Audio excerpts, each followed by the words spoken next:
This is Toko US brand manager Ian Harvey. I'm here with Chris Magerl. Chris has been the Toko Race Wax tip coordinator since 2008, as well as a Toko Tech Team member. Additionally, Chris has been a groomer at the Mountain Dell Nordic Course since 2002 and has been running the grooming crew since 2006. In addition to having had work as a Nordic ski retail and been a Nordic ski instructor, Chris has also been a photojournalist and a newspaper editor. Chris is a key and longtime member of the Toko US team. Hello, Chris. Thank you for taking the time to do this interview and be with me in this exciting and busy time of year. You're welcome. And it is a busy time of year. As soon as I'm done here, I'm going to go up and start moving some snow at Mountain Dell, and then I teach a lesson this afternoon. Cool. Well, thanks. So I've said for many years, and I continue to say, Toko Race Wax tips are the most important thing we do as pertains to the US Nordic ski market. I wanted to talk with you specifically about your role as a Toko Race Wax tip coordinator and what goes into the generation of a Toko Race Wax tip. Okay. First, as by way of a bit of an introduction, I have known you for a long time. And I know you to be a very passionate multi-sport outdoorsman. You Nordic ski and race, backcountry ski, and take advantage of ski lifts occasionally using whatever kind of ski equipment. You have been an avalanche observer in central Utah, providing information to the regional avalanche pro for his use in daily forecasts. You are also very experimental and inquisitive of your equipment and accessories, such as ski waxes and tools. This attitude, coupled with a high intellect, yields a valuable sounding board and asset for me to utilize. Tell me about some of the less traditional things that you have played around with.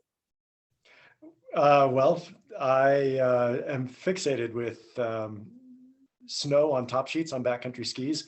If I am going out for a backcountry day, it's easy to have a powder pile up on the top to the tune of maybe a couple of kilos per ski. And over the course of 5 to 7 hours, that really adds up.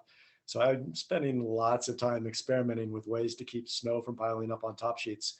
For the past year, all of my bicycles have been using chains that are lubricated exclusively with Toko wax. I'm doing hot wax for all of my bike chains, learning a lot and really liking that. I am in love with skin skis and have been doing all kinds of variations on tuning skin skis now for about a decade, down to little products. I don't know if you remember handing this, what is it? It's the Toko Racing Lip Balm that you handed out a few years ago to everyone of the Toko Tech Team. This stuff is amazing on zippers. I rock climb a lot, and I've got backpacks in the dirt all the time.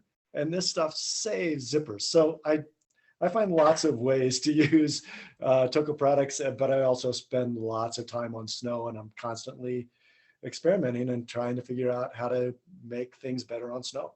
So I'm going to have to ask you to elaborate on the bicycle chain NF treatment, because I'm going to get a flood of emails. So if you talk about it, then it'll be good, please. Waxing chains and the elite level of bicycles, especially in road cycling, specifically in time trialing, is something that a lot of teams were doing to try to reduce watts needed to improve efficiency. But one of the things that people have found is that your chains last a whole lot longer if they're hot waxed as opposed to any other chain lube on the market. So chains are expensive, cassettes are expensive, chain rings are expensive. If you can reduce chain stretch and make all of those things last longer, then you're going to save hundreds of dollars every year in replacing chains and cassettes and chain rings.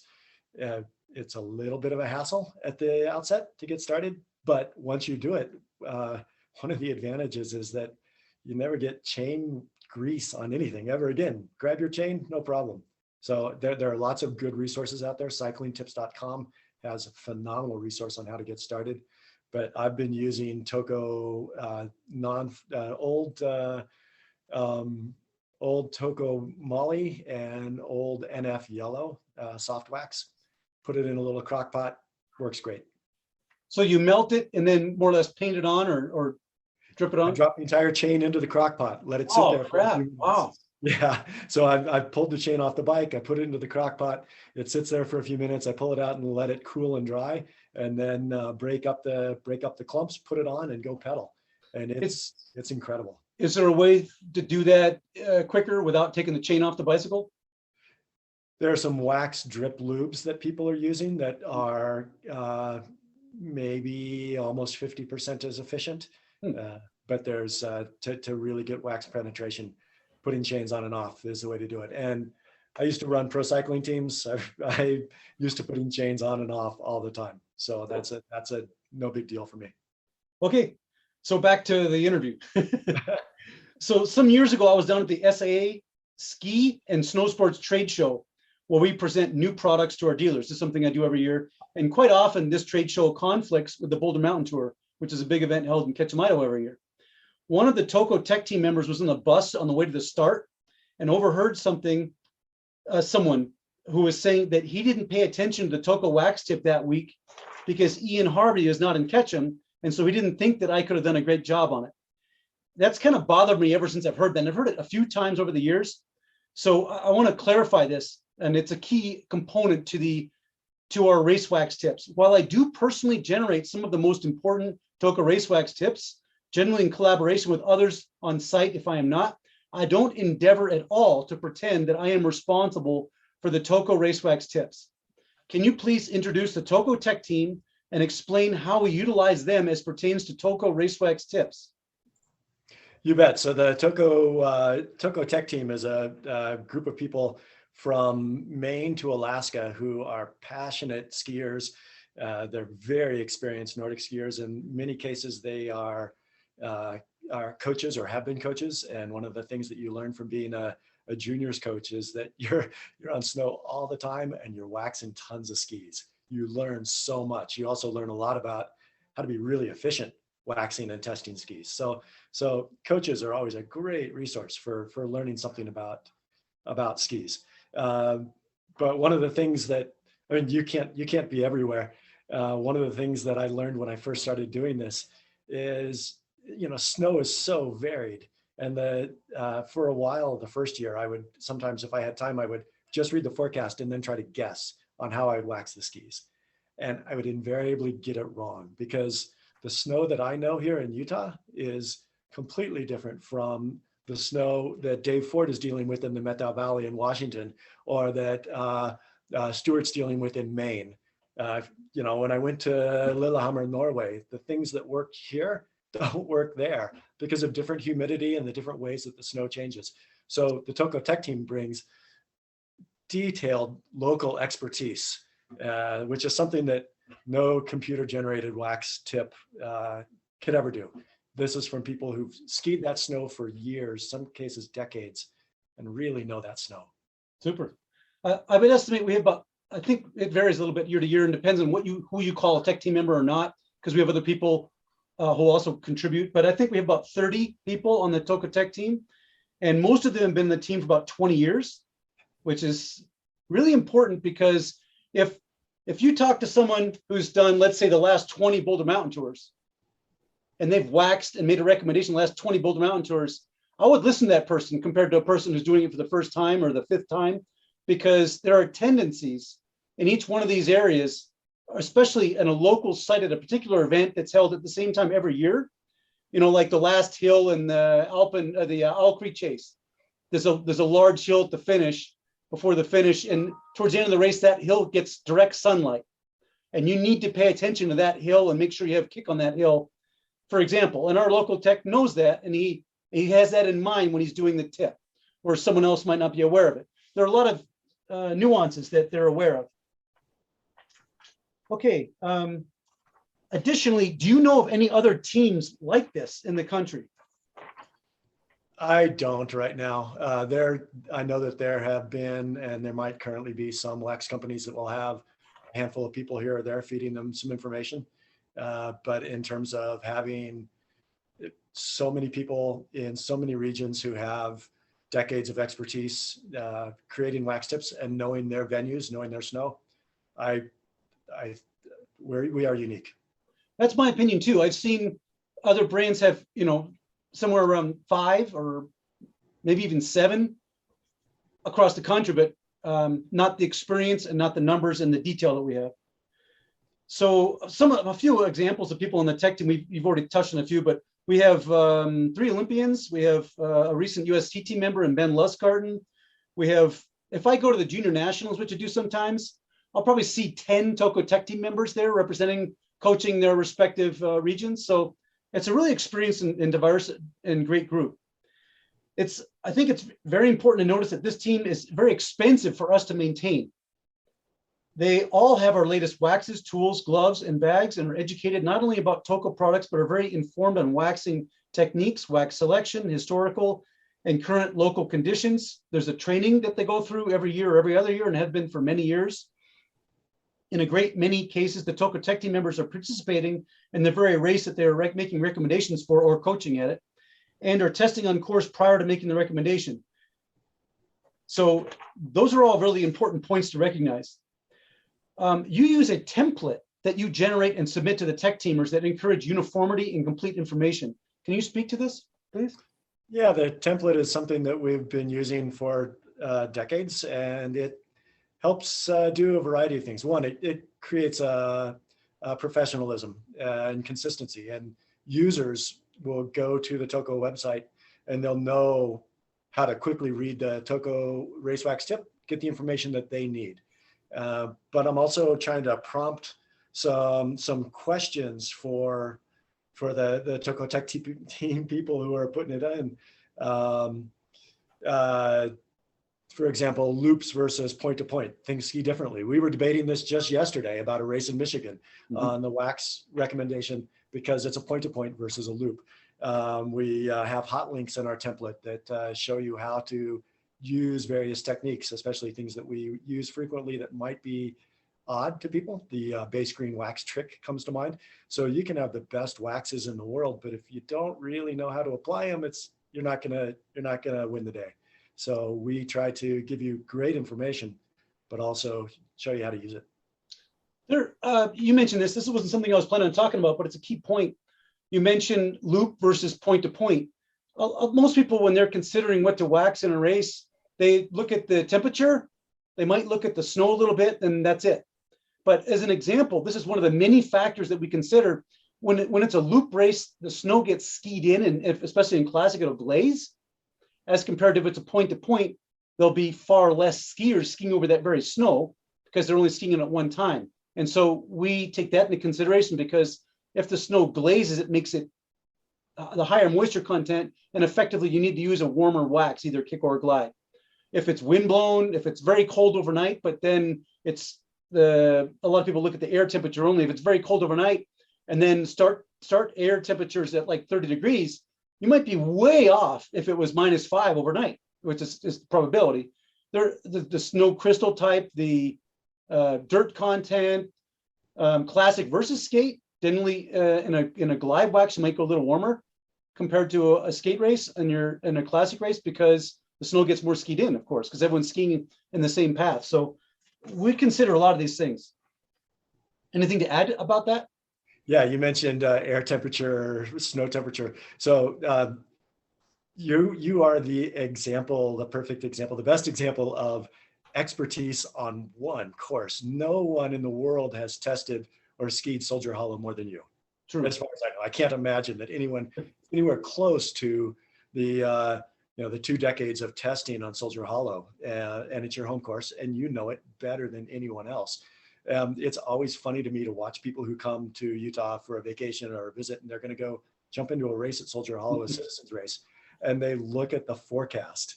And man, I love lining up with them because their skis are always slow. Because air temperature, snow temperature lags air temperature. Soldier Hollow is sunny; it warms up fast. That snow doesn't warm up fast. So this is one of those things where the local expertise, if we're looking at, if you're looking for a wax recommendation at Soldier Hollow, there's no one more experienced in the world than Ian Harvey on a wax recommendation at Soldier Hollow.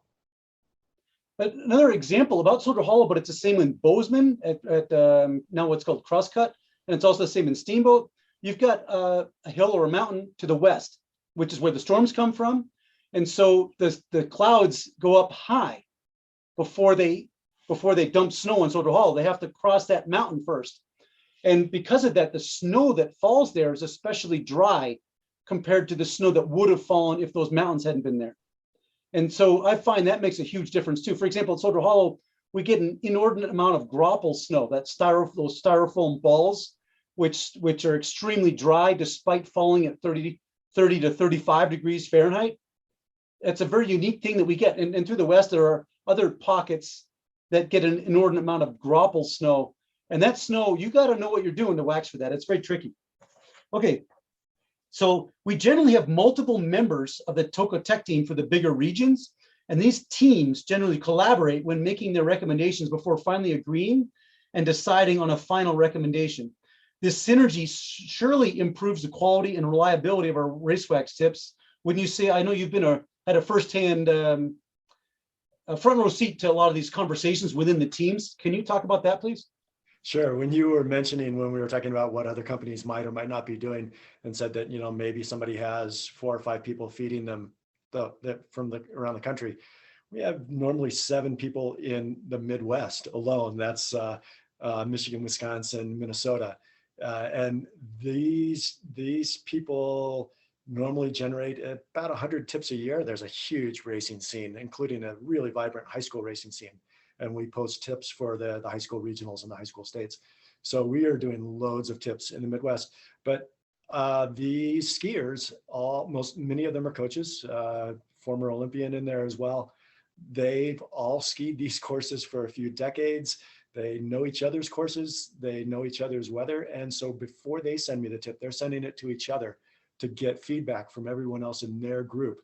So just like if you're at a big event and you're standing in a wax cabin, there's such a benefit to having other people to bounce ideas off of. Teams are stronger with input from other experienced waxers. So in the Midwest, we find this same thing.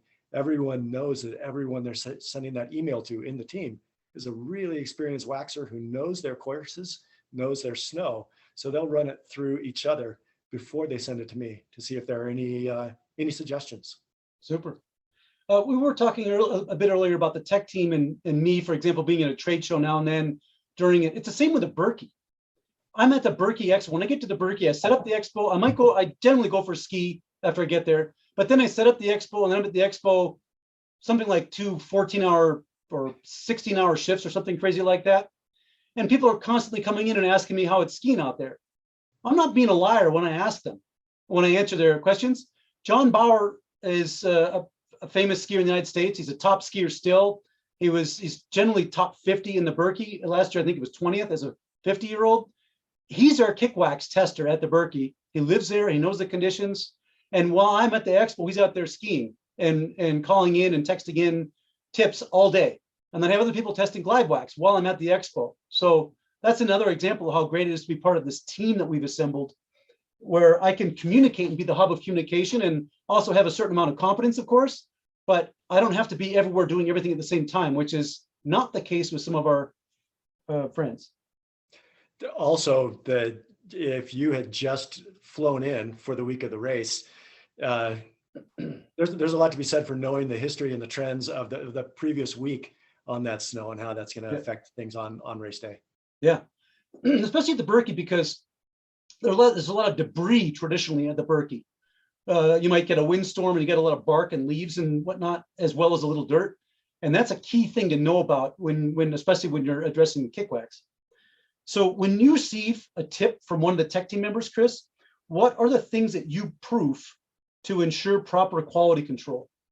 In addition to the standard things of looking for typos, making sure spacing is right, it's easy for people to get confused on a day or a date. So this weekend, for example, everything is Saturday the 8th or Sunday the 9th, and I already had a handful of Saturday the 9th or Sunday the 8th. So looking for those to try to get the day and date correct. The big one that bothers me, and I blew one earlier this year, is a race that is a memorial race that has someone's name in it. Because usually that name is somebody who was really important in their Nordic community. And naming a race for them is a way to honor their legacy and to thank them for all they did for that Nordic community. I try very hard to double check those names and make sure I never misspell a name. I missed one earlier this year, and that really bothers me. Cool. One of the things that you've been doing the last maybe 8 years is including hot links. So people can click on the wax tip and they can go straight to the organizer's page. I think that's a great practice that you've started doing. It's very convenient for people, and that way they can double check. One of the things it does also is it frees up some space. We have limited space. We keep these to one sheet, and some races have lots of different start times. If we list all those start times, maybe we don't have room to tell you everything we need to tell you about weather conditions and track conditions. And that's our role. We need to tell you about track conditions and how to wax. We'll give you a link so somebody else can tell you the precise start time of every wave. Super, good point. So here's an important question. So what does this wax tip that we generate represent? Is there like a special better tip for ourselves or for sponsored racers, or what does this tip represent? Oh, so there's so many layers to this. And I know this from going up and working the Berkey Expo, or working Boulder Mountain Tour Expo, or working at ski shops at these events. At the Berkey Expo, especially on years that I'm doing classic, I will have, over the course of 4 hours, more than 100 people say to me, okay, as I'm handing them the tip, okay, but what are you putting on your skis? As if there's some secret sauce or something special or something different. We put out a tip that shows you what we're gonna do. I wax my skis based on the Toko Race Wax tip, especially at something like the Berkey or the Boulder Mountain Tour. I don't live there, and the people who are creating this tip do. And John Bauer skis that trail every day. It goes past his door. I would never second guess his race wax tip. So yeah, we get this a lot of, oh, well, yeah, but what are you going to do? But what I'm going to do is follow the tip, because this is, in effect, super talented waxers telling their buddies, this is telling your friends, here's inside knowledge, here's how to have the fastest skis. That's what every Toko Race Wax tip is. One other element, though, is that you can, you don't have to use, well, here, we'll throw one caveat on there. There's the only time that I don't follow the tip. Sometimes I put 2 top coats on. There have been times that I have done both Jetstream and Helix back in the high fluoro, pure fluoro top coat days. We never posted a tip that showed Helix and Jetstream, because we don't want people to think that we're just trying to pry their wallet out and wring every last dollar out. So that there's the one time that I have varied. That's a good point. The elements of our tips is that we're telling you how to have optimal skis. We're telling you the fastest possible wax. But in our little boilerplate on every one of them, it says, you don't have the HF, use the performance or the base performance. And the temperatures are the same. So it's really simple. It's really simple for somebody to own the entire Toko glide line or the entire Toko kick line.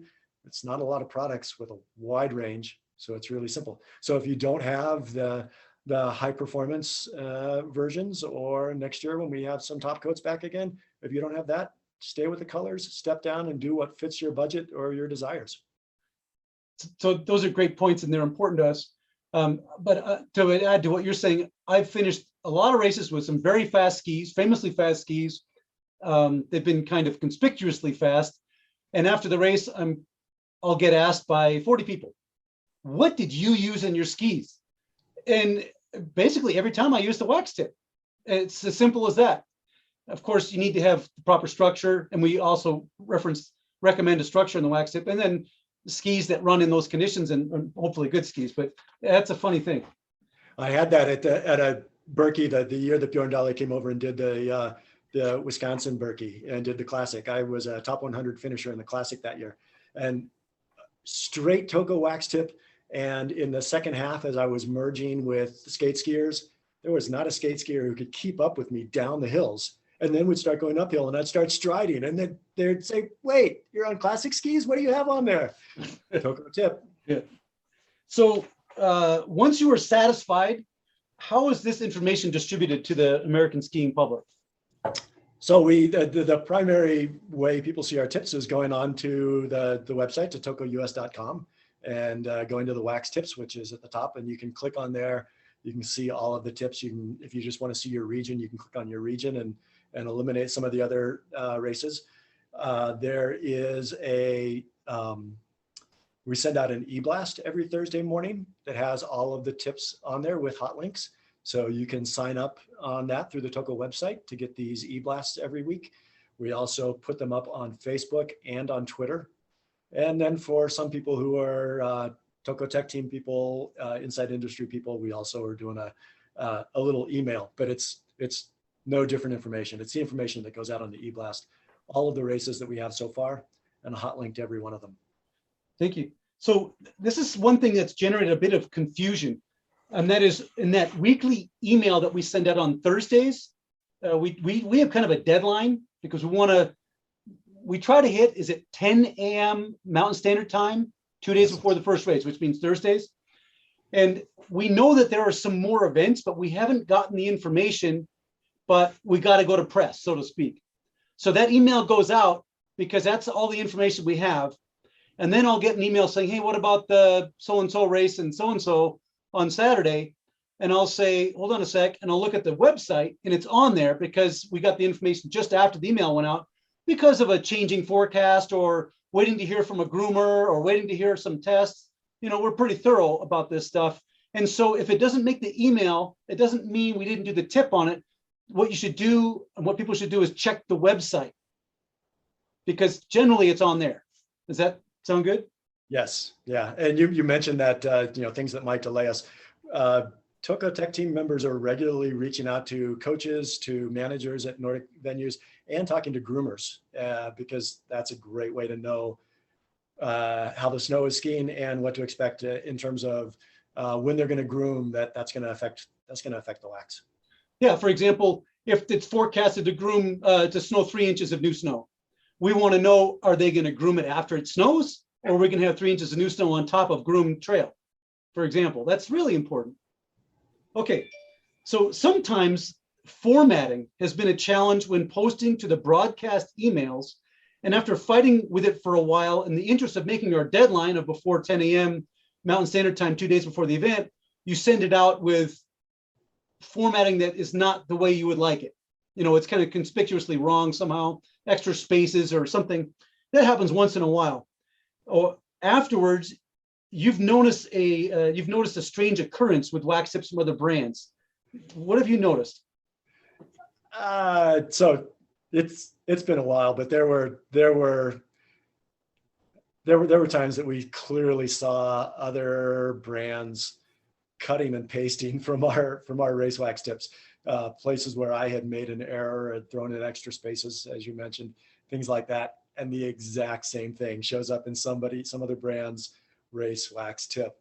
So it was pretty fun on the tips and times that we were late on a tip. I'd watch other people put up their tips, but not have that one. So I don't know that it's happening anymore, but certainly in the past, we were certain that there were other manufacturers who were waiting to see what Toco posted and then just go to town. And we take that as a compliment that they're saying, these guys are the experts. And with good reason. We've been doing this for a long time and we have a team that no one else has. So there's something else. I've noticed that we are generally the first race wax tip to come out, except for sometimes, for example, the Birkebeiner, that's different because everyone's got a team there and is working on it. But when it comes to your smaller regional events, we're generally the first tip to come out. And this is not by design. We're not trying to be the first ones to be out. We're just trying to be consistent in the predictability of our delivery. We have a self-imposed deadline. Do you get the sense that other brands are waiting for our tip and then translating the tip into their colors? Sometimes, yes. Should the forecast or conditions change? Sometimes we do an update. How does that work? So updates, if something has changed, if something has changed dramatically to the point that it will change our wax recommendation, we will update it, and we try to do it as soon as we possibly can. We have to do something on a useful time frame. If somebody sends me something at 10 o'clock on a Friday night for a 9 a.m. Saturday start, that's pointless. We're just upsetting skiers at that point, and it looks like we're just doing it to cover our tail. So on a useful time frame, if there's something that's dramatically going to change the wax, we will post an update, and it will say update very clearly on the list. When you open up the actual wax tip, you will see update in there in all caps. And if you have the e-blast or the Facebook or the Twitter, it will go to the new version. So when you click on that, it's substituting, so you will get the updated version. So there's a way to feel confident. Frequently the weather's pretty stable, and most of the time we don't update tips, but when the weather is really unstable, and we try to make the best tip that we can in a timely manner. One thing that's been quite common with the Berkey and the Boulder Mountain Tour is you get a forecast, long-term forecast, and we're using our long-term experience as well, make a tip. And then during the week, the forecast changes like 3 times.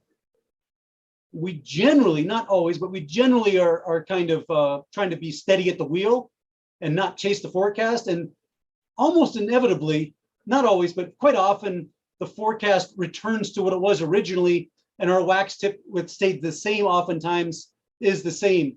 Now and then we chase it, but for the most part, that's kind of a cool thing to notice. Okay, our race wax tips have the name, usually, of the Toko Tech Team member who is ultimately responsible for generating the recommendation. Why do you think that this is a good practice? We have a group of people who really take pride in their work, and they know their community. They're known in their community. If you're in the Metau, the tip is always from Dave Ford. He is a one-person team up there. But if you're in the Midwest, it could be from any of 7 people, or here in Utah, the Wasatch Citizen Series, it's usually from 1 of 2 or 3 people. And so it's nice to be able to go ask them details about the tip and see that name and know the person behind it. It's not me. It's not Ian Harvey. It's definitely not a computer somewhere that's somebody's plugged weather forecast into. It's a real person, and they take pride in what they do. Thank you. So you touched on this earlier a little bit, but with our race wax tips, we try to achieve a balance between providing complete information, such as every alternative wax and option, to making a clear and readily understandable presentation. Can you please talk about some of the things that we do to achieve this balance? So that, as mentioned before, the ability to step down to a performance or base performance of the same color is important. Not everybody has a wax box stocked filled with high performance. The ability to go and look at a video, a very short video, that shows you in 2 minutes what the base green trick means and exactly how to do it, that's important. If you don't know how to put the kick wax on properly, you can have all the right stuff, but it's not going to work. If you don't know how to scrape or brush your skis, or especially out here in the West where we have such abrasive, usually cold, dry snow, if you're not brushing properly, you're going to have slow skis. So taking just 2 minutes, most of these how-to videos are less than 3 minutes, and they show you really clearly how to utilize these things. So that's a part of providing the information in each tip. So you have links on the tip that people can click on to go directly to those videos? Correct. Fantastic. And the explanation about the different colors having similar temperature ranges and being able to move up or down is also on the bottom, I think, of that wax tip, generally? It's at the bottom of every tip. Yeah. Super. We always include a forecast and expected conditions section in our wax tips. Why is this so important? Well, the forecast might be the single most important thing. If you don't know how cold it's going to be, or whether it's going to be windy, or whether it's going to be sunny, you're just guessing. You might as well just pull any random thing out of your box and throw it on your skis. Every Toko Tech Team member is pretty fixated with looking at weather forecasts. And for a standard race, they're looking at usually at least 2 different weather sources, looking closely at the hourly, checking not just the temperature, but the temperature in the days or the hours leading up to the race. As mentioned before, snow temperature lags air temperature. So being able to have some experience knowing what the overnight lows are going to do for a 9 a.m. race or a 10 a.m. race or a noon race is really important. Knowing if it's going to be windy, that's going to affect the snow temperature. It's also going to affect dirt or debris on the course. It might change what we do for kick wax, for example, or for structure. The sunny versus shady is very important. So we spend an awful lot of time looking at forecasts, and that's just for a loop course, just for a standard course. If you're doing a point-to-point course for something like the Birkebeiner, where you're traveling 54, 52, 50K, you're going through different regions. Same with Boulder Mountain Tour, even though it's only 32K, there are distinct differences in there. So the forecast at Galena, and then the forecast at near the finish line, and then the forecast in between when you've got this 10K of V2 alternate where the race is frequently determined. You need to be looking at all of those. So we do this. I'm sure that the people who are providing our tips up in Ketchum have several different spot forecasts on their bookmarks. I know that I have loads of custom forecasts. I don't just look at a Salt Lake forecast to figure out a race. So another aspect of that, in my perspective, is there's an education component. I know a lot of people that actually go to wax tips throughout the country for races that they have no interest in participating in, and they look at the forecasted conditions or expected conditions, and then our tip, and then they might ask questions or think about it. So that's something that I know a lot of people like to do. And another thing is if the forecast is up in the air, it might snow, it might rain, it might, whatever. We put down expected conditions. So this is what we think is going to happen. And this is our wax recommendation based on that. If someone's like, you know what, I've lived here for 50 years and I think this is what's going to happen. Okay, then you might want to make a change. But this is what we're recommending based on this expectation. So that's a really important point. Chris, how many race wax tips do you think that you have posted since 2008? And what are some of the more exotic circumstances that you have found yourself posting from? So I've been posting tips editing and posting every Wednesday night, Thursday morning for more than a decade. And in the case of high school stuff, I'm posting all week long once we start getting to high school, regional, sectionals. So I have been fortunate to be posting tips sitting in a hotel in Falun, Sweden, while I'm there for Masters Worlds, or in lovely Sjusjøen, Norway, on the Birkebeiner Trail while I was there to race the Birkebeiner. I used to run pro mountain bike teams.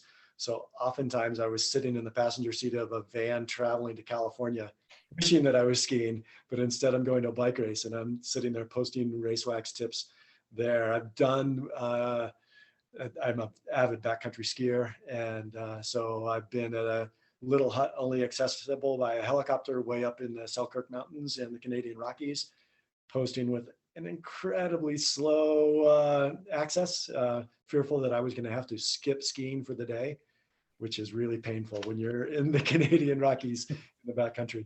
So,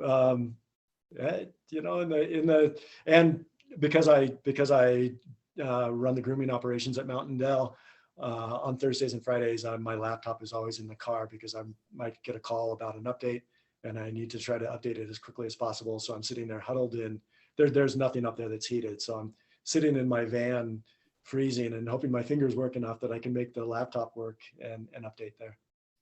Super. Well, I guess that's how it is when you're in the wax and tool industry. You got to be flexible and creative. Chris, I'm very grateful to be able to draw on your obvious expertise and competence in coordinating the Toko wax tips. These are the most important thing that we do in the Nordic market, and you're the key guy there. I rest easy knowing that this very difficult task is in your very capable hands, along with me and the rest of the Toko Tech Team's assistants. Thanks for your 14 years of service to me, the Toko brand, and to the American ski racing public. My pleasure. I'm glad to be a part of it.